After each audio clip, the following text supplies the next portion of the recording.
नमस्कार, writing forever या YouTube चॅनलवर आपले सहर्ष स्वागत। आज आपण जाणून घेणार आहोत या महिलांचे हप्ते कायमचे होणार बंद। राज्य सरकारने जुलै 2024 मध्ये लाडकी बहीण योजना सुरू केली आहे। लाडकी बहीण योजनेअंतर्गत पात्र महिलांना दर महिन्याला 1500 रुपये दिले जातात। लाडकी बहीण योजनेच्या पात्र महिलांना आतापर्यंत एप्रिल महिन्यापर्यंत पैसे मिळाले आहेत।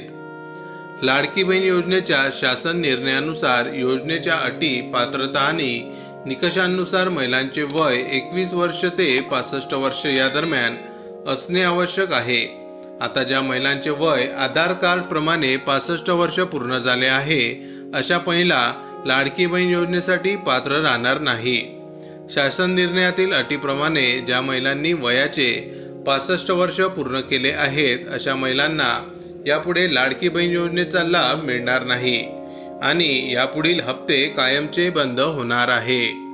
लाडकी बहीण योजनेत अनेक महिला अशा आहेत की त्यांना फेब्रुवारी-मार्च महिन्याचा हप्ता मिळाला नाही, तरी ज्या महिलांचे वय 65 वर्ष पूर्ण झाले असेल तर त्या महिलांना यापुढे एकही हप्ता या योजनेचा मिळणार नाही, तरी महिलांनी हे लक्षात घ्यावे।